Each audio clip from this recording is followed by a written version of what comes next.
was standing by the coat rack, trying to figure out where to stash the gift bags, when I felt a tiny hand tug the edge of my jacket. Grandpa, her voice was so quiet I almost didn't hear her over the thump of music coming from the living room. Mia never whispered. She was 9, all freckles and curiosity, always speaking at full volume, like the world was her stage. This time, her eyes darted down the hallway first, like she was checking for someone. Grandpa, Mom says tonight they're fixing your old man money problem. At first, I thought I'd misheard. Old man money problem? The words didn't even make sense. But the way she said it, slow, careful, scared, made my stomach tighten. I crouched down, so we were eye level. "What did you say, sweetheart?" Her chin trembled just slightly. "Mom said after the party, you won't have to worry about your money anymore. She told Dad that everything will be done tonight." I didn't say anything at first. My brain just stalled. For a split second, the noise of the birthday party faded. The kids' laughter, the smell of frosted cupcakes, the Disney playlist looping in the background, all of it blurred into static. Because here's the thing. Mia doesn't lie. Not about big things. She's the kind of kid who'll confess to breaking a crayon in kindergarten because she felt guilty keeping it a secret. So when my granddaughter, my heart, looked at me with those wide brown eyes, I believed her. I tried to keep my voice light. "Did your mom say anything else?" Mia hesitated, then leaned closer, her whisper shaking. "She said you've got too money for one person, and that Dad just needs to sign some papers so they can help you." There it was. Help me. The kind of help that doesn't feel like help at all. I forced a smile, the same smile I used to put on during boardroom negotiations back when I ran green construction, and smoothed down her hair. "Thank you for telling me, Pumpkin," I said. "But don't worry, okay? Grandpa's just fine." She searched my face for a beat, like she was trying to see if I believed myself. Then Jason's voice boomed from the kitchen. "Mia! Cake time!" And just like that, she was gone, running back toward the crowd, back into the noise and the balloons and the fake cheer that suddenly felt like a mask for something darker. I stayed there, kneeling in the hallway, my hands still hanging in the air where her shoulder had been, and every instinct I had, every bit of grit that had gotten me through decades of business, a marriage, raising a son, came roaring back. Something wasn't right. Not the way Jason had sounded on the phone that morning, overly chipper, like he'd practiced his lines. Not the way Kelsey had hugged me at the door, perfume thick as honey and smile just a little too wide. Not the way they'd kept saying how good it was to have me there, like they were making sure I wouldn't leave. And now, Mia's whisper. I straightened up, adjusted my jacket, and forced myself to walk toward the kitchen like nothing had happened. But inside, my thoughts were spinning. If what Mia said was true, if they'd been talking about my money problems, if there were papers involved, then this wasn't about helping me. This was about control. And if there's one thing a man like me knows, it's that control is never freely given. It's taken, quietly, methodically, and without asking. I smiled for the guests, posed for photos, even clapped along while Mia blew out the candles. But every minute, my mind was working. I'd built a business from the ground up, survived recessions, kept my head above water when others sank. If they thought they could corner me, use my love for my son, my granddaughter, they didn't know who they were dealing with. I'd play along for now. Smile for the cameras. Let them think I was the same old Walt, the widower too soft-hearted to see what was happening right under his nose. But deep down, a storm was already brewing, and I wasn't planning on going down quietly.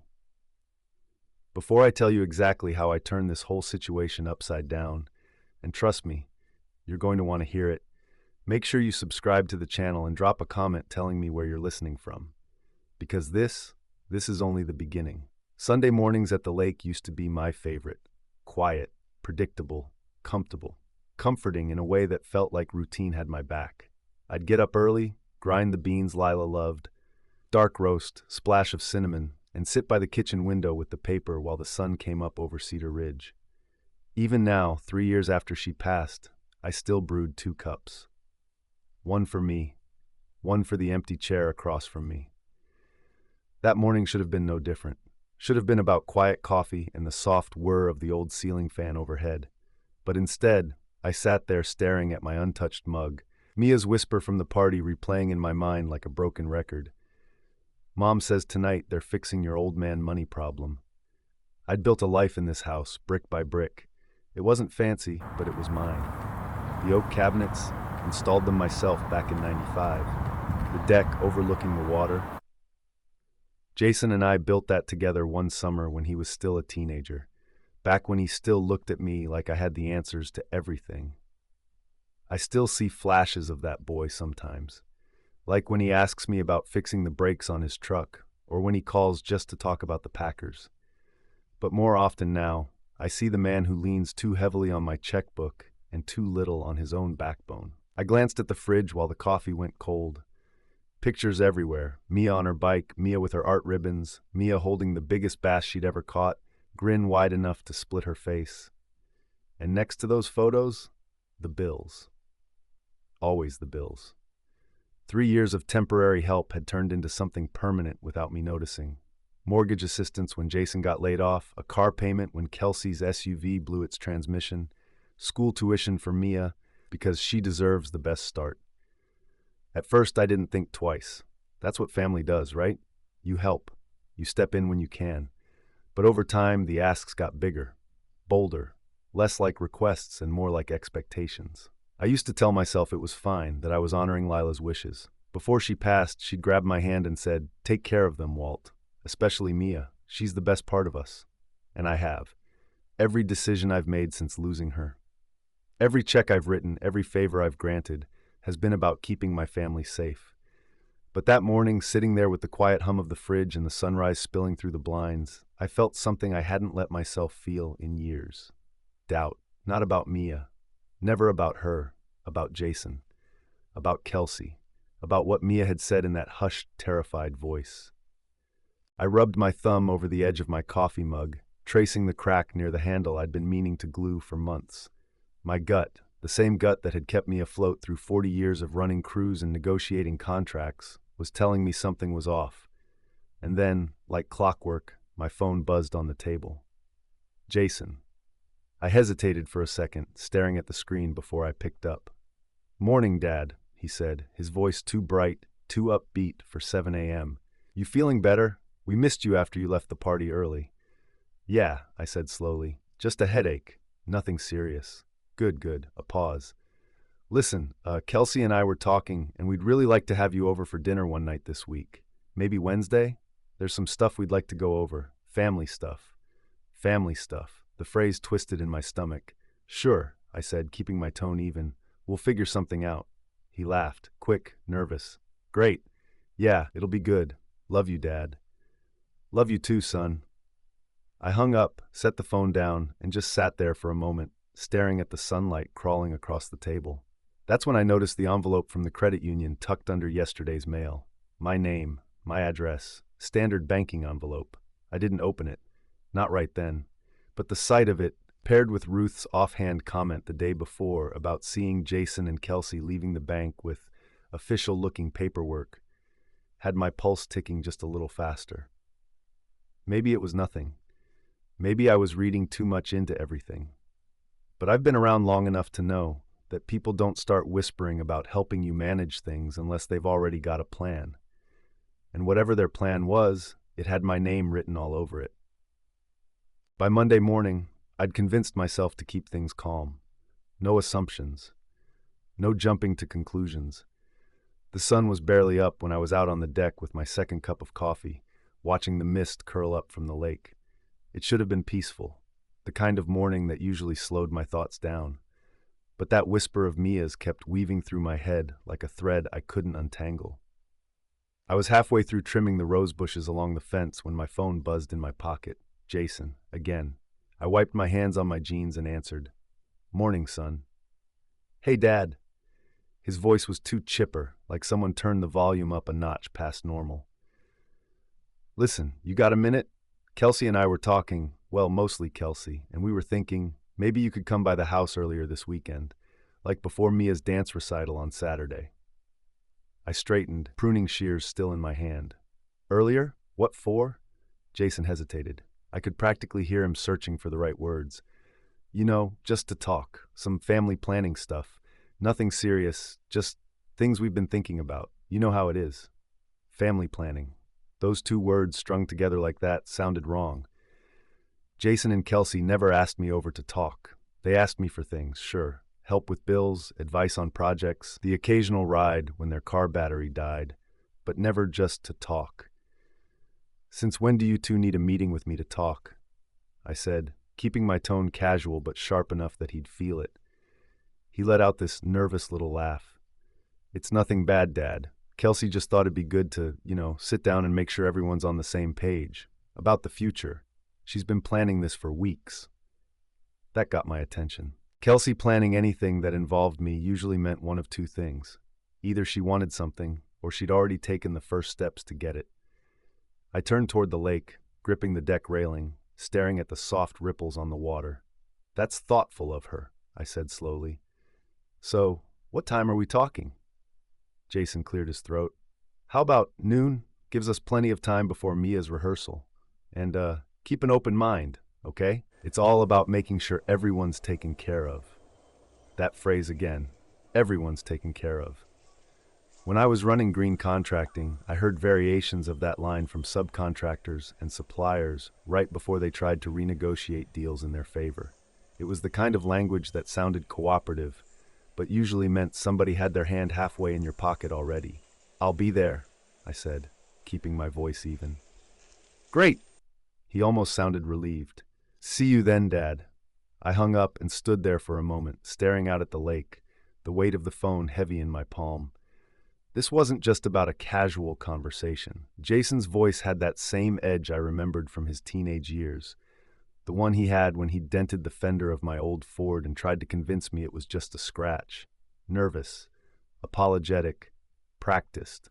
I walked back into the house, poured myself another coffee, and leaned against the counter.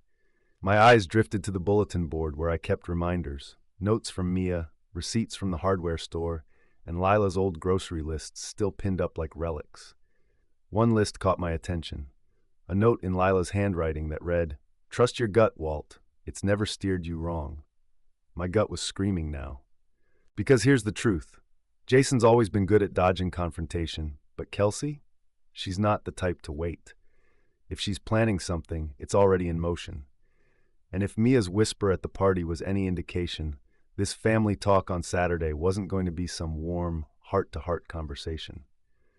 I took a long sip of coffee, the bitterness sharp on my tongue, and forced myself to think like I used to when I still ran the business. Clear, methodical, patient. If there were papers, if there was a plan already in place, I'd need to be ready. No arguments, no outbursts, just observation. Because the thing about plans, especially the ones people think you don't see coming, is that they always have cracks. And I've spent my entire life finding the cracks. By Friday morning, the tension in my chest hadn't let up. Every conversation with Jason felt like it was wrapped in bubble wrap. Too light, too polite, too rehearsed. So, I did what I always do when my head starts spinning. I made a list. 1. Pick up something special for Mia. She'd been talking for weeks about wanting a teal bike. Not pink, Grandpa, teal like the ocean. 2. Find a small art set. That kid could spend hours sketching birds out by the lake, and I wanted her to have the good pencils this time, not the cheap ones that break every time you sharpen them. 3. Swing by Miller's Hardware for some deck screws. Something normal. It was still early when I pulled out of the driveway, the dew still clinging to the grass and the neighborhood quiet, except for a lone dog barking 2 streets over. Cedar Ridge always feels peaceful in the mornings, a tiny lake town where the biggest gossip usually involves a PTA bake sale or who forgot to mow their lawn. But that morning, the peace felt thin, like a curtain someone could rip away at any second. The sporting goods store was already buzzing by the time I got there. Families everywhere, kids arguing about helmet colors, parents trying to keep everyone moving in the same direction. The moment I saw it, the teal bike, perfect size, lightweight frame with silver accents, I knew it was the one. Mia had been peddling that hand-me-down pink thing for 2 summers too many, and she deserved better. "Great choice," the clerk said as she wheeled it to the counter. "She's gonna love it." "Yeah," I said with a smile that felt real for the first time that week. "She will." By the time I loaded the box into the truck, the sun was fully up. I checked my list, crossed off bike, and headed toward Lakeside Mall to grab the art set. I could already picture Mia at the picnic table by the water, sketchbook open, tongue sticking out the side of her mouth in concentration. At the checkout, the girl bagging my items asked if I wanted a gift receipt. I shook my head. She's not returning this. Ever. I was just locking the truck when I heard someone call my name. Walt, that you? I turned to see Ruth Delgado waving from the sidewalk, a paper bag from Whitman's Bakery tucked under her arm. Ruth's been my neighbor for 15 years, sharp as a tack, always out tending her roses before the rest of the neighborhood's even awake. Morning, Ruth, I said, forcing a smile. Stocking up on cinnamon rolls? You know me, she said with a wink. Then her voice dropped, casual but pointed. Hey, meant to tell you, saw Jason and Kelsey downtown earlier this week. Tuesday, I think. They were walking out of Riverside Credit Union with a stack of papers. I froze. Papers? I asked carefully, keeping my voice steady. She nodded, adjusting the bag under her arm. Yep, looked official, legal-sized envelopes, not the regular kind. They seemed pretty serious about it, too. Didn't even see me across the street. I forced a chuckle. Probably just refinancing the house again. You know how they are. Ruth tilted her head, the way she does when she knows she stepped on something sensitive. Could be. Just thought I'd mention it. You take care, Walt. Don't forget we're still on for that fishing trip next week. Wouldn't miss it, I said, watching her walk away, her silver hair catching the morning light. But my stomach was already in knots. Credit union. Tuesday. Official papers. I climbed into the truck, hands gripping the steering wheel a little tighter than usual, and sat there for a moment while the air conditioning kicked in. Jason hadn't said a word about going to the bank. Not during his calls. Not during the party. Not even when I'd stood there in his kitchen, surrounded by balloons and half-eaten cake, pretending I didn't notice the way Kelsey hovered near me like a shadow. No, this wasn't refinancing. This was something else. I drove the rest of the errands on autopilot, picked up the deck screws, grabbed some lunch at the diner, but my mind never left that image. My son and his wife, walking out of the credit union with paperwork they didn't want me to know about. By the time I got home, the teal bike still in its box in the garage, the list was forgotten. All I could think about was that stack of papers, and the way Mia had whispered in my ear, voice trembling, like she knew something terrible was already set in motion. By Saturday afternoon, I'd rehearsed my smile in the bathroom mirror at least twice. Not too wide, not too stiff, just believable enough to pass for a man excited to watch his granddaughter dance and celebrate with family. The greenhouse was already buzzing when I pulled up, balloons tied to the mailbox, pastel streamers fluttering in the August breeze, the faint thump of pop music spilling out from the open windows. On the surface, it was picture perfect. Small town, wholesome, everything you'd expect from a family that liked to keep up appearances. The moment I stepped inside, Kelsey swooped in like a hostess on autopilot. "Walt," she exclaimed, arms spread wide, that perfume of hers hitting me before she did. "You look wonderful." "Doesn't he look wonderful, Jason?" Jason appeared from the kitchen, wearing that same bright, tight smile I'd heard in his voice all week. "Hey, Dad, glad you made it." Something about the way he said it made me pause. Not glad, relieved, like my attendance was less about family and more about keeping a schedule. "I wouldn't miss it," I said, lifting the gift bag with the sketch set and nodding toward the box in the truck. "Bike's still in the garage. She's gonna flip." Jason laughed, a little too loud. Wow, Dad, really generous. You always go above and beyond." Kelsey touched my arm lightly, guiding me toward the living room. Come in. We've got everything set up. Cupcakes, lemonade, even a little mimosa bar for the grown-ups. Help yourself." The living room was packed. Neighbors, parents from Mia's dance class, even Mrs. Delgado from across the street, holding a wrapped box and chatting politely with someone I didn't recognize.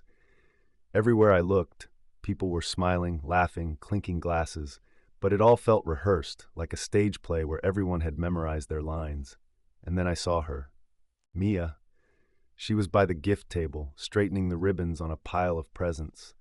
The moment her eyes met mine, her whole face lit up, that easy, honest grin I'd come to rely on. She darted across the room, nearly colliding with a balloon bouquet, and threw her arms around my waist, Grandpa, she squealed. You made it! Wouldn't miss it for the world, kiddo, I said, hugging her back, breathing in the faint smell of crayons and bubblegum that always clung to her. Got something special for you in the truck. We'll take a look later. She leaned back, eyes bright. Is it? I winked. Maybe. Her smile faltered just a hair before she glanced over her shoulder toward the kitchen, where Kelsey was busy topping off someone's champagne glass. When she looked back at me, her voice was quieter. Thanks, Grandpa, she said. Really. I wanted to ask what was wrong, wanted to pull her aside right then and there and tell her I had everything handled. But before I could, Jason clapped his hands from across the room. Everyone, can I have your attention for a second? Conversations hushed. Heads turned. Jason, standing there with his glass raised, looked like a man hosting a toast he hadn't practiced enough for. First of all, thank you all for coming to celebrate Mia today, he started, his voice too high, too tight. She's the best thing that's ever happened to us, and well, we're just so grateful for this community. Polite applause, smiles, cameras flashing. I clapped too, but my eyes never left him. There was a tremor in his hand when he set the glass down, like his body couldn't quite keep up with the script. Dad, Jason said a few minutes later, hand on my shoulder. Come meet Mike. He's from the dealership. You'd love him. I let him lead me to the corner where a tall man in a button-down was sipping a beer. Jason launched into a monologue about my years in construction, about how I taught him everything about hard work and loyalty. Loyalty, that word again, like they'd picked it out of a handbook. I smiled, shook hands, nodded in the right places. But inside, my mind was ticking off every detail. Kelsey circulating with a tray of hors d'oeuvres, refilling drinks before they were half empty. The way Jason's eyes kept darting toward the clock. The way every conversation skimmed just shy of money or future plans. It was choreography, precise, practiced, and meant for my benefit. The only thing that wasn't rehearsed was Mia. She sat cross-legged on the floor later, opening gifts from her classmates, thanking each of them with that same quiet sincerity. But there was a heaviness to her, like she was carrying a weight no kid should have to carry. I caught Mrs. Delgado watching her too, brows knitted just slightly. She leaned over to me and whispered, "She asked me last week if grandparents and parents ever disagree. Thought it was odd for a 9-year-old. I forced a smile. Kids are curious. But inside, my stomach dropped another inch. By the time the cupcakes were gone and the kids were running in circles in the backyard, I'd had enough. Every overly sweet smile from Kelsey, every sidelong glance from Jason, every little performance had built into a quiet, steady hum in the back of my head. Something was coming. And when it came, I was going to be ready for it. The hallway was dim and quiet, a sharp contrast to the chaos spilling from the backyard. Kids screaming with laughter, adults clinking glasses, someone turning up the music loud enough to rattle the picture frames. I just stepped into the hallway to catch a breath, but then I heard it. Grandpa, her voice again, small, urgent. I turned, and there she was, Mia, her small sneakers barely making a sound on the hardwood as she hurried toward me. She stopped a foot away, her face pale in the dim light. Her eyes darted back toward the kitchen, where Kelsey's laugh floated over the noise like nails on a chalkboard. I crouched down so we were eye level. "Hey, what's wrong, sweetheart?" She chewed her lip the way Lila used to when she was worried about something, then leaned in close, her voice barely above a whisper. "They're gonna do it tonight," she said, her little hands twisting the hem of her dress. I frowned. "Do what?" "Mom and Dad," she said, her words tumbling out fast. "I heard them talking again. After everyone leaves, they're gonna take care of your money. She said it'll all be official and that you won't have to worry about anything anymore." "Grandpa," she said, "you're too old to keep track of it all yourself." Her voice cracked on the last word, and I felt something deep in my chest snap tight. I forced myself to stay calm, my hand resting gently on her shoulder. "Okay," I said softly. "Slow down, Mia. What else did you hear?" She blinked fast, like she was replaying the moment in her mind. "Dad said maybe they should wait, but Mom told him it was already done. She said the papers from the bank make it legal, and that you'll sign because you trust family." Papers, the stack of envelopes Ruth mentioned, the visit to the credit union, all the careful smiles, the over-the-top hospitality, Jason's voice on the phone asking me to keep an open mind, pieces of a puzzle snapping into place, one by one. I swallowed the anger rising in my throat and forced my voice steady. "You're very brave for telling me this, Mia. You know that?" She nodded, but her little chin wobbled. "I don't want them to be mad at me, but you're the only one who listens to me, Grandpa." Those words just about broke me. I pulled her into a hug, her thin arms wrapping tight around my neck. She smelled like cupcakes and bubblegum shampoo, and in that moment, I made a silent promise to the only person in this house who wasn't trying to play me. "You did the right thing," I murmured into her hair, "and I'm so proud of you for telling me. But listen, we can't let them know you said anything. Not yet, okay?" She nodded against my shoulder. "Okay." I leaned back just enough to look her in the eye, keeping my voice calm but firm. "I'm going to take care of this. You don't need to worry about a thing. Just go back out there and have fun. Can you do that for me?" Her eyes, big and solemn, met mine. "Are you going to stop them?" "Yes," I said, no hesitation. "I promise you, Mia, but for now, you have to be brave and act like everything's normal. Can you do that?" She sniffled, wiped her nose with the back of her hand, and nodded again. "Will you still love me if they get mad?" The question hit me like a punch to the gut. I put my hands gently on her shoulders, steadying her. "Mia, nothing, and I mean nothing, that your parents do will ever change how much I love you. Ever. Do you understand me?" Relief flickered across her face, small but there. "I love you too, Grandpa," she whispered. "Good," I said, forcing a smile. "Now go show your friends that new sketchbook. I'll be right behind you." She nodded, turned, and disappeared back toward the noise, her small figure swallowed up by the party. I stayed there a moment longer, letting the weight of her words settle in my chest. By the time I stepped back into the living room, my face was calm, my smile easy. But inside, a switch had flipped. If they thought I was just going to sit there and let them strip me of everything I'd built, they were in for a rude awakening. The drive home that night was quiet, except for the hum of the tires on the pavement and the faint creak of the bike box in the back seat. Cedar Ridge always looked different at night. The glow of porch lights, the soft ripple of the lake in the distance, families settling into their routines. It should have been comforting. But all I felt was heat under my skin, simmering low and steady, like a kettle left on the stove. Mia's words replayed over and over. "Mom said you've got too much money for one person, and that Dad just needs to sign some papers so they can help you. The papers from the bank make it legal." Legal. That one word flipped a switch in me. I pulled into the driveway, killed the engine, and sat there for a moment in the dark, staring at my house. My house. The place I'd built with my own hands and paid off years ago. The place Lila and I had dreamed in, fought in, laughed in, raised Jason in. And now my son and his wife thought they could take it all away. I carried the bike box into the garage, set it gently against the wall, and locked the door behind me. Then I walked straight to the office, my sanctuary, the one room in the house where every document, every receipt, every memory from the last 40 years was filed and cataloged. I reached for the painting of Lila that hung above the desk, her in her favorite blue sundress, smiling like she always did when I caught her off guard. Behind it was the safe, the combination worn into my fingers. 18, 19, 59, I murmured under my breath, the numbers rolling out like muscle memory. Lila's birthday. The lock clicked open. Inside was everything. Bank statements, tax returns, investment portfolios, deeds for the rental properties. My will, written 5 years ago when I still believed Jason had more good in him than weakness.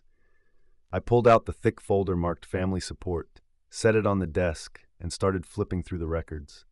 Every payment, every transfer, every bailout. 3 years of deposits into their account, some for Mia's school tuition, some for car repairs, some marked as emergency, though I could barely remember the details now. $72,000. That was the number staring back at me when I finished tallying the last page. 72,000, handed over without hesitation because family needed me. I leaned back in my chair, staring at the ceiling, the anger still there but sharpened now, clean and precise. They'd conditioned me, slowly, carefully, over the years. Little asks at first, a couple hundred here, 1,000 there, until it didn't feel like asking anymore, until it felt normal. And now the pattern had escalated. Papers. A visit to the credit union. A child too young to understand the words she'd overheard, but old enough to know they weren't good. I glanced over at the photo of Mia on the shelf, her grin wide, one front tooth missing, hair wild from a summer afternoon on the lake. She deserved better than this, better than parents who thought of help as a way to tighten their grip. I set the folder aside and reached for a legal pad. Years of running crews, managing contracts, and negotiating with people who'd try to undercut you at every turn had taught me one thing. When you feel the ground shifting under you, you don't panic. You plan. At the top of the page, I wrote one word in block letters: control. I drew a line down the center of the page and started listing everything I knew on the left, everything I didn't on the right. What I knew: they'd been to the credit union. There were papers. Kelsey was leading. Jason was following. They believed I trusted them enough to sign anything they put in front of me. They thought they could corner me. What I didn't know: exactly what was in those papers, how far they'd already gone legally, whether they had outside help, a lawyer, maybe even someone at the bank. I tapped the pen against the pad, my thoughts steady, deliberate. First step: confirm the scope. Second: prepare to counter. I closed the safe, sliding the combination lock into place, and leaned back in my chair, letting the room settle around me. I could almost hear Lila's voice, soft and steady, the way she'd talked to me after long days when the world felt too heavy. Trust your gut, Walt. It's never steered you wrong. And my gut was screaming now. I wasn't just going to sit back and wait to see what they'd do next. No. If they wanted a game, I'd play, but I'd play it smarter, quieter, and on my terms. Sunday morning came gray and heavy, the kind of overcast that makes the lake look like polished steel. I didn't sleep much. Every time I closed my eyes, I saw Mia's face, wide-eyed, frightened, whispering about papers from the bank. I was up before the sun, grinding coffee, pacing the kitchen while the old percolator hissed in the background. At exactly 9, I sat at my desk, phone in hand, and scrolled through my contacts until I found her number. Denise Carr, Vice President, Riverside Community Credit Union. Friend, if you could call someone you've known for 25 years and trusted with half your financial life a friend. She answered on the second ring, her voice warm but businesslike. Denise Carr. Morning, Denise. It's Walt Green. Walt. Well, this is a nice surprise. How have you been holding up? I forced a chuckle. Doing all right. Listen, I've got kind of a hypothetical for you. Financial stuff. Mind if I pick your brain? Of course, she said, the clatter of her keyboard faint in the background. What's going on? I leaned back in my chair, staring at the sunlight creeping across my desk. Let's say, just for conversation, someone wanted to simplify things, consolidate accounts, maybe even have someone help manage their finances. What would that process look like these days? There was a pause on her end, the kind that told me she was weighing her words. Depends on how much authority you're talking about, she said finally. For simple account access, you just add someone as an authorized signer. But for broader management, bills, investments, medical decisions, that's power of attorney territory, sometimes conservatorship in more extreme situations. I nodded slowly, even though she couldn't see me. What about emergency processes? Something fast? Another pause. Well, she said carefully, for emergency conservatorship, you need documentation, proof of mental incapacity, usually from a doctor, sometimes two. Then there's a court petition, a judge's sign-off. It's not quick unless you've already got everything lined up. I tapped a finger against the edge of the desk, the rhythm steady, controlled. Has anyone recently been asking questions about that process? Denise hesitated. I could hear her exhale, soft and deliberate. Funny you ask, she said finally. Last week, Tuesday, I think, I had a couple in my office, asked very detailed questions about guardianship and emergency conservatorship. They had notes, legal terminology down cold. It was unusual, honestly. Most people don't walk in that prepared. A chill slid down my spine. Did they leave names? No, she said. Not that I can share anyway, but they were well-dressed, mid to late 30s. She did most of the talking. I didn't need her to say the names. I could see them as clear as day. Kelsey in her sharp heels, Jason trailing just a step behind, nodding like he understood every word she said. Did they mention any specifics? I asked, keeping my voice steady even though my jaw had tightened. They asked about mental competency evaluations, Denise said. About timelines, expedited court orders. Honestly, Walt, they sounded like they'd already consulted a lawyer. They even knew which forms they'd need to start the process. There it was.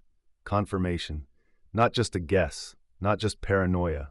A plan, a deliberate, well-researched plan. I took a slow breath, letting the silence stretch for a beat before speaking. Appreciate the insight, Denise. Really, you've been a huge help. She hesitated. Walt, is everything okay? You don't sound like yourself. I forced a smile she couldn't see. Just making sure I've got my ducks in a row. You know me, always double-checking the foundation before I build anything. That earned a small laugh. That's you, all right. Call me if you need anything else. Seriously. I will, I said, and then ended the call. For a long moment, I just sat there in my office, the quiet pressing in around me. The documents in my safe, the ledger of payments, Mia's frightened voice, they all lined up now, sharp and undeniable. This wasn't just about money. This was about control. And they weren't guessing. They weren't fumbling through half-baked ideas. They were ready. I leaned forward, resting my elbows on the desk, and let the anger sharpen into something clean, something cold. If they wanted to play this game, they'd forgotten one very important detail. I built my life brick by brick, and I've never once let someone take what was mine without a fight. By Monday morning, I'd made up my mind. If Jason and Kelsey wanted a performance, they were going to get one. I started with the details. A little mess in the house, yesterday's mail scattered on the counter, one sneaker left by the door, my reading glasses forgotten on the kitchen table. Subtle signs of distraction. Then I pulled out an old cardigan Lila had bought me years ago, the one with frayed cuffs I never wore outside, and draped it over my shoulders like armor disguised as weakness. The mirror didn't lie. My hair was mussed, my expression softened, the sharpness in my eyes dulled to something just shy of confusion. Perfect.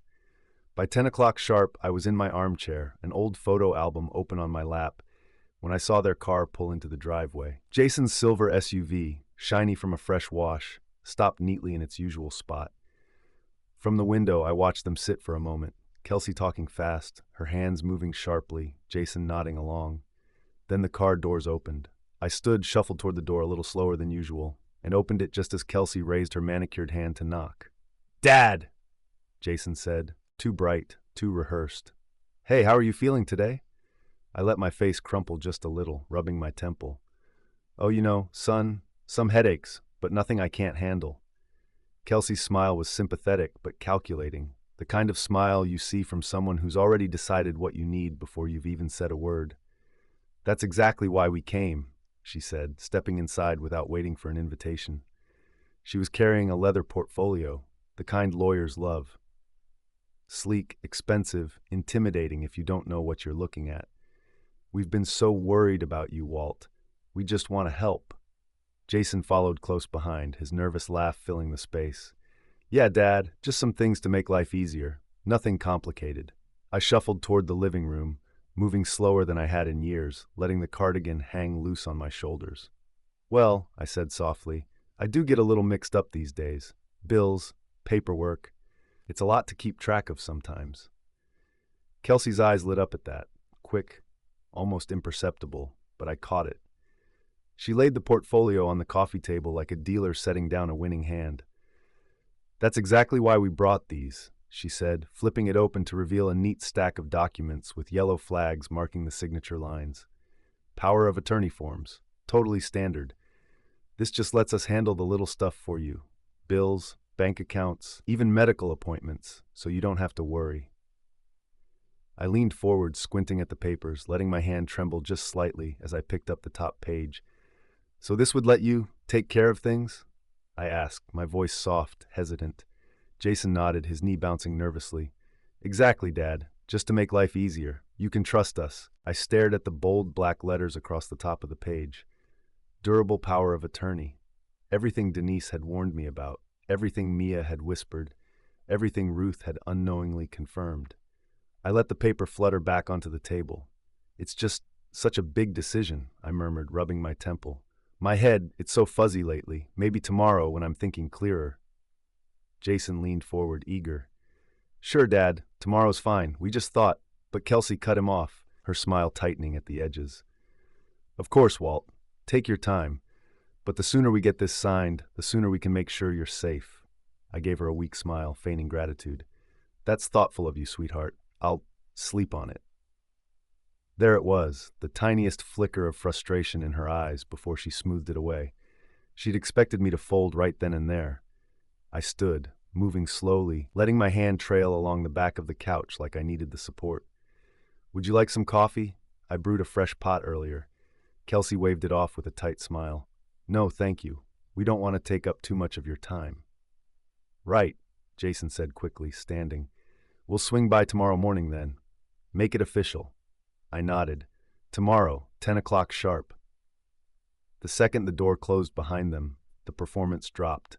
My shoulders straightened, my expression hardened, and the confusion in my eyes was gone like it had never been there.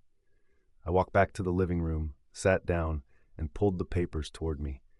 Every clause, every paragraph, every little legal trap laid out in precise language designed to make surrender look like convenience.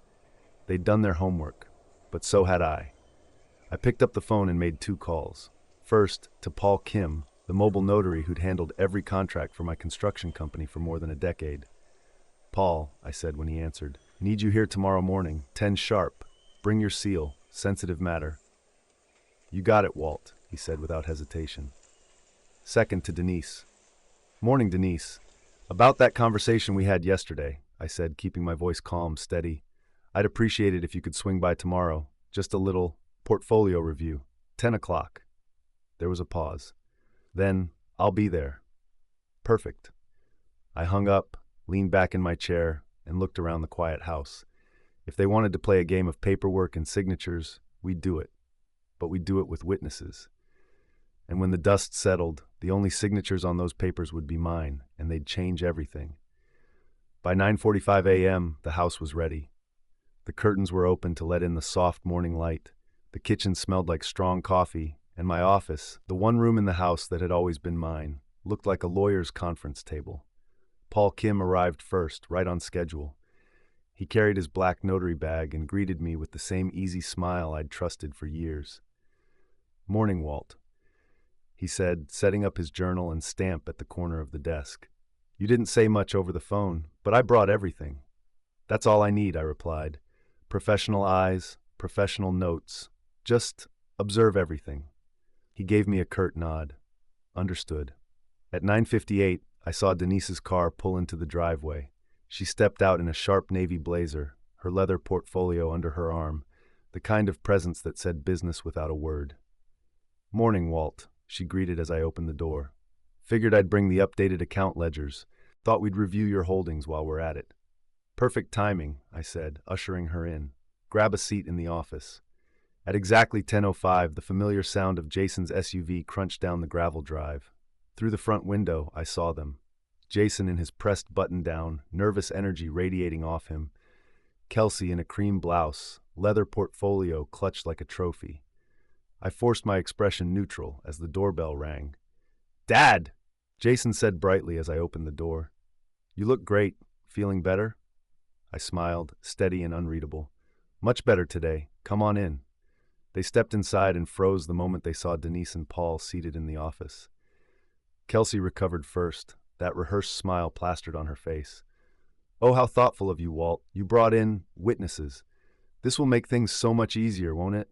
Yes, I said evenly, motioning them to sit. Let's make this as official as possible.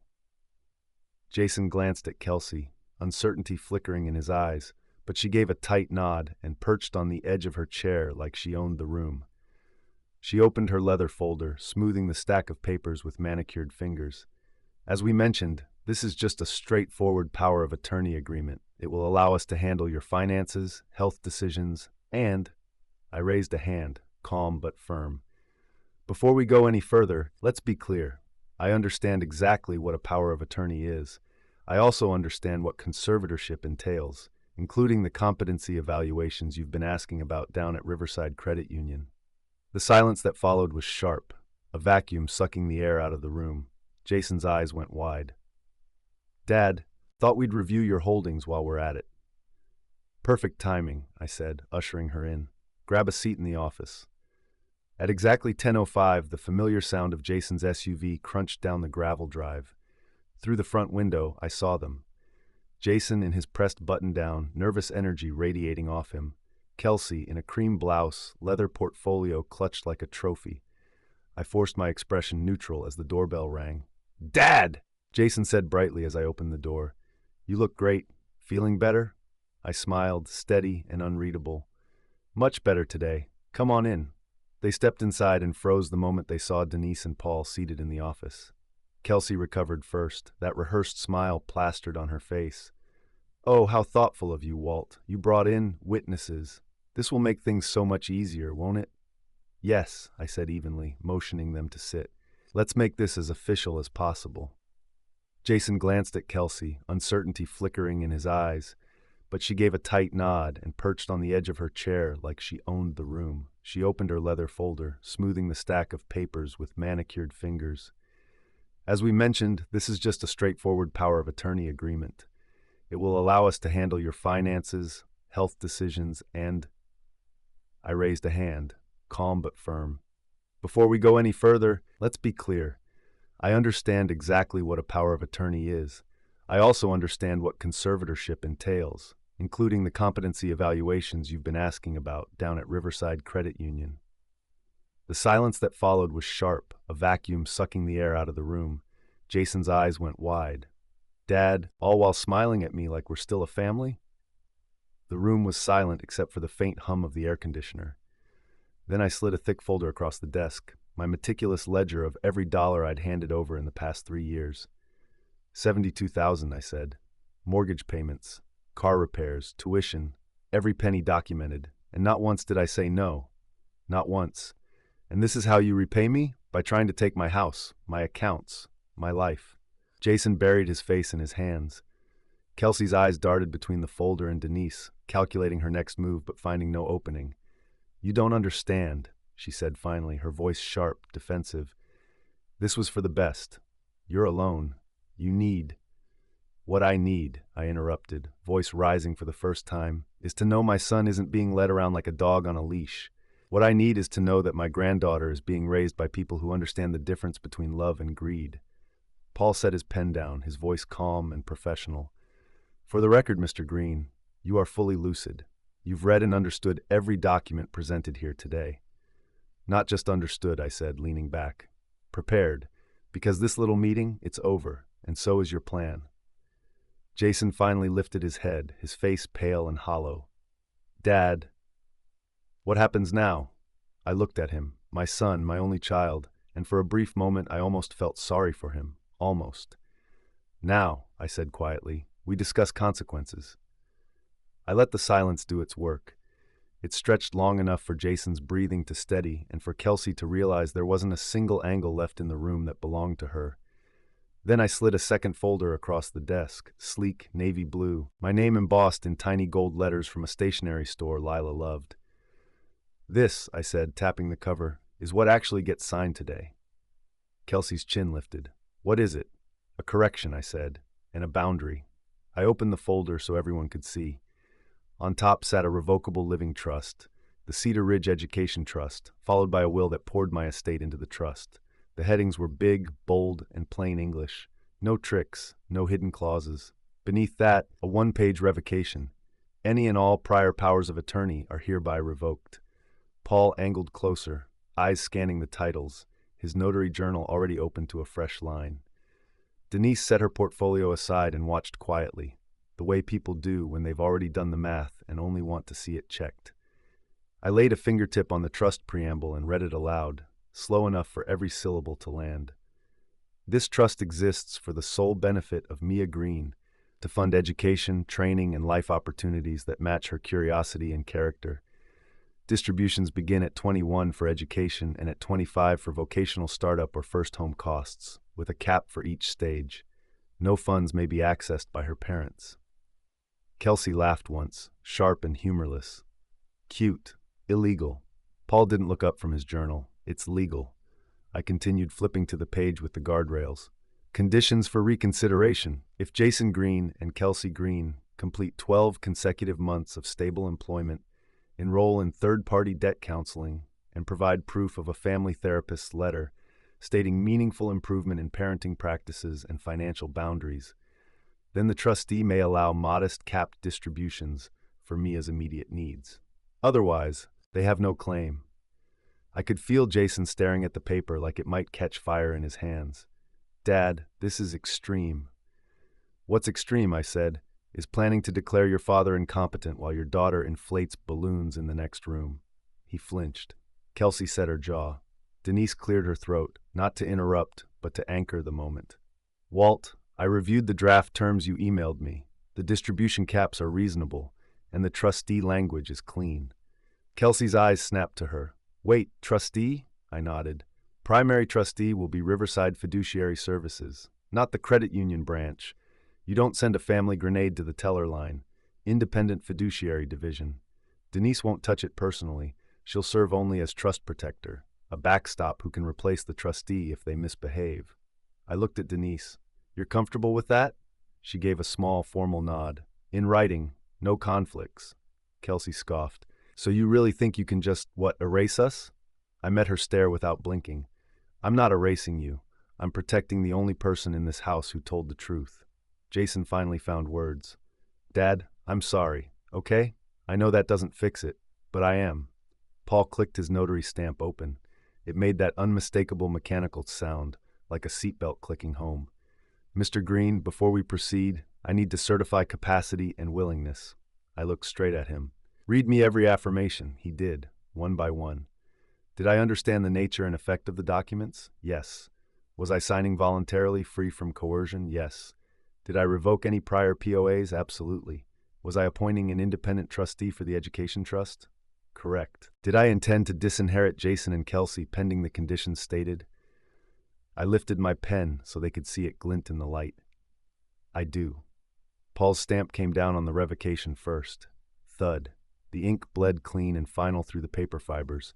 I felt my shoulders drop an inch, like I'd been holding up the ceiling and finally remembered the house had beams. Kelsey leaned forward, voice cold. You can't just cut us off. How are we supposed to live? The same way the rest of America does, I said. With jobs, with a budget, with the humility to tell your daughter you can't have what you can't pay for. Jason looked at me helplessly. Dad, the mortgage is not my mortgage, I said softly, and for a moment my voice slipped, tired around the edges. I covered it because I believed you were climbing out. Then you went and rented a lake cabin last July and posted it on Instagram with a caption about manifesting abundance. You don't manifest discipline, you practice it. He closed his eyes. Kelsey stared holes through me. I slid the will forward next. This pours everything into the trust when I go. No side doors. If you both do the work, the trust protector can approve a small family grant at my discretion. But hear me clearly. Mia's future is the hill I will die on. Paul notarized each signature, methodical as a metronome. The scent of the ink carried a faint chemical bite. The pages settled in a neat stack, heavy as a verdict. Denise spoke up again, the banker-gone teacher. One more item, Walt. Regarding your accounts, we'll add a note. No third-party authority accepted without in-person verification and a code phrase only you and the fiduciary know. She looked at Jason. That means no helpful forms slipped into the teller line. Kelsey bristled. We never. Don't, Denise said quietly. Not here. I reached for the last document, an updated healthcare directive. The prior version named Jason. I set it aside and signed a new one naming Ruth Delgado as first emergency contact. Steady, discreet, a woman who'd survived a lifetime of school office politics and knew how to keep records that bite back.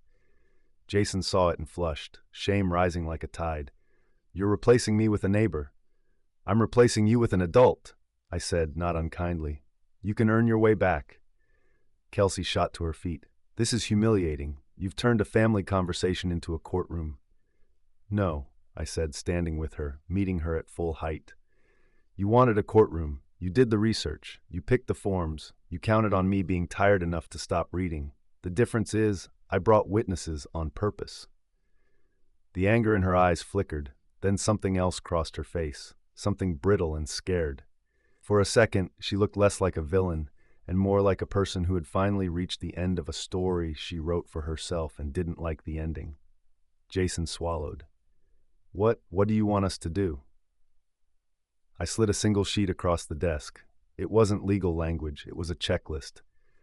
12 months, no exceptions, full-time employment for both of you, pay stubs to the fiduciary, enrollment in third-party debt counseling, monthly progress sent to trustee, family therapy with a licensed counselor, letter verifying attendance and growth. No new consumer debt beyond essentials, a written apology to Mia, no excuses, no blame, read to her in session with the therapist so a professional can witness your promise. Kelsey's mouth opened, then closed. Jason's eyes welled, and he nodded, almost imperceptibly. Do this, I said, softer now, and the trust protector will consider a small, capped family grant next year. Blow it off, and you'll find out how quiet money can be when it belongs to someone else. Paul gathered the signed pages, slid them into protective sleeves, and handed me the packet. It felt solid in my hands. Real, the kind of weight that steadies you. He capped his stamp. All executed, Mr. Green. Thank you, I said. I shook Denise's hand next. For showing up. Always, she said. I'll file the account notes today. And Walt, good call on the trust. You just bought Mia 50 years of choices. When they left, the house was suddenly too quiet. The clock in the hallway sounded louder than it ever had. Out the window, the lake held that mid-morning shine, a sheet of light you could almost mistake for glass. Jason lingered by the door. Dad, I don't know how we got here. I looked at him, really looked. One easy compromise at a time, I said. Now choose the hard thing, for her. He nodded, eyes down, and followed Kelsey out. I locked the door and leaned my forehead against it for a long breath. Then I set the trust packet on the kitchen table, right under Lila's quilt that we kept draped across the chair, and watched the sunlight slide across the title, Cedar Ridge Education Trust. I imagined Mia's hands, paint-smudged, steady, turning pages in a college catalog someday, picking a path for herself because no one could pick her pocket first. That's what protection looks like. By mid-afternoon, the adrenaline had worn off, leaving behind a quiet, sharp kind of exhaustion, the kind that settles in your bones and won't shake loose. I sat at the kitchen table, the legal packet Denise and Paul had notarized spread out in front of me, my laptop open beside it. Sunlight cut through the blinds in narrow strips, illuminating the bold title at the top of the trust documents, Cedar Ridge Education Trust. For the first time in weeks, my house felt safe, mine. I started with the practical steps. One by one, I logged into the accounts and canceled every automatic transfer I'd set up for Jason and Kelsey. The mortgage drafts, the car loan payments, even the monthly tuition assistance that was meant to cover Mia's school. I wasn't cutting her off, I was taking control. From now on, if Mia needed something, I'd pay it directly. No middlemen, no excuses. When the last confirmation email pinged my inbox, I exhaled slowly and reached for the phone. Jason picked up on the second ring, his voice tentative. Dad? Jason, I said evenly, we need to talk. A pause. Yeah, I figured. I've canceled the transfers, I said. All of them. From this point forward, if Mia needs something for school, dance, whatever, she'll get it. Directly. But I will not fund your emergencies anymore. Not your mortgage, not your vacations, not another dime for that SUV you can't afford. On the other end of the line, silence stretched for a beat too long. Then, softly, I get it. I don't think you do, I said. This isn't punishment. It's a line in the sand. I spent 3 years bailing you out, and every time, you promised it was the last time. And now, after what you and Kelsey tried to do, that trust is gone. It'll take more than words to earn it back. Jason's voice cracked, the way it used to when he was a boy trying to explain a bad grade. I didn't want to go that far, Dad. Kelsey, she said it was the only way to keep things stable. I should have stopped it. No, I said quietly. You should have spoken up the first time she brought it up. You're her husband, Jason. You're Mia's father. Being quiet while someone else drives the bus isn't love. It's cowardice. The line went quiet again. Then a whisper. I'm sorry. I closed my eyes, pinching the bridge of my nose. I know you are, but apologies don't pay bills, and they don't raise kids. What happens next, whether you stay married, whether you rebuild trust, that's on you, not me. You want help? Start with that checklist I gave you. Stable jobs, counseling, no more debt. And for God's sake, be a father to that little girl who still thinks you hung the moon. I could hear him breathing on the other end, ragged and uneven. And if we do all that, if we get it together, then we revisit, I said simply. But until then, your only responsibility is to her. Make sure she feels safe. Make sure she knows none of this is her fault. When I hung up, the house was silent again. The clock in the hallway ticked steady, grounding. Kelsey didn't call. Not that I expected her to. I heard from Ruth later that afternoon that she'd stormed out of the house after the meeting, peeling out of the driveway so fast she clipped the mailbox. It didn't surprise me. What did surprise me was Jason stopping by that evening, alone. He stood on my porch with his hands shoved deep in his pockets, shoulders hunched like he was carrying the weight of the world. "Can I come in?" he asked. I stepped aside, motioning toward the kitchen. He didn't sit until I did. "I know you're angry," he started. "You have every right to be. I don't even know how to explain it. It was like—" "You don't need to explain," I interrupted gently. "You need to decide. Are you going to keep living like this, one financial fire after another, hoping someone else puts it out? Or are you going to grow up and show that little girl what stability looks like?" His eyes glistened, but he nodded. "I want to do better. For her. I just don't know where to start." I slid the checklist across the table again, the ink still fresh from that morning. "Start here. Get jobs that actually pay the bills. Cut the credit cards. Counseling. Both of you. And Jason." He looked up, hesitant. "You protect Mia," I said, my voice steady. "From the arguments, from the tension, from all of this. She didn't ask for any of it. She deserves better." He nodded again, slower this time. "I can do that." I studied him for a moment, searching for some sign, some spark, of the boy I used to know, the one who spent summers fishing with me at the lake, full of grit and promise. For the first time in years, I thought I saw it. Faint but there. "You've got 12 months, I said finally. "Show me you can be the man she needs. Then we'll talk." That night, I sat on the back deck with a cup of tea, watching the lake turn to gold in the setting sun. For the first time in a long time, I felt something close to peace. The legal paperwork was done, the transfer stopped, the trust locked tight where no one could touch it. And maybe, just maybe, Jason would finally find the backbone I'd been waiting to see for years. But even if he didn't, Mia would be okay. That much I could promise her. By the next afternoon, the air had softened, that late summer calm when the lake looks like glass and the world feels like it's holding its breath. I was out in the garage tightening the last bolt on Mia's new teal bike when I heard the crunch of tires on the gravel drive. Then the unmistakable sound of her laugh, high and clear, the kind of sound that could split even the heaviest day wide open. "Grandpa!" she called, her backpack bouncing against her shoulders as she bounded up the driveway. I straightened, wiping my hands on a rag. There she is, my favorite artist. Her eyes lit up when she saw the bike. Is that for me?" I grinned. "Well, I don't think it's for me. Go on, try it." She dropped her backpack by the steps and climbed onto the seat, her little hands gripping the handlebars. "Teal," she whispered, almost reverent. "Just like I wanted." I steadied the back wheel as she took her first spin down the drive, her laughter trailing behind her like wind chimes in the breeze. Later, after the bike had been parked by the porch and she'd washed the grease off her hands, we sat together at the kitchen table. Her sketchbook was open, pages filled with pencil drawings of birds, trees, and the lake that surrounded us. I slid a small stack of papers toward her, nothing legal looking, just a folded sheet with a colorful ribbon tied around it. "What's this?" she asked, tilting her head. "It's a promise," I said. "Something I wanted you to have." She untied the ribbon and unfolded the paper. Her eyes skimmed the words carefully, even though half of them were too big for her age. I leaned forward, my elbows resting on the table. "You know how Mom and Dad have been having a hard time with money?" She nodded slowly, her eyes cautious. "Well," I said, keeping my voice soft, "I made sure that no matter what happens, no matter what, your future is safe. There's an account now, just for you, for school, for dance, for anything you want to learn when you're older. When you're 21, it'll be yours to use for college or whatever path you choose.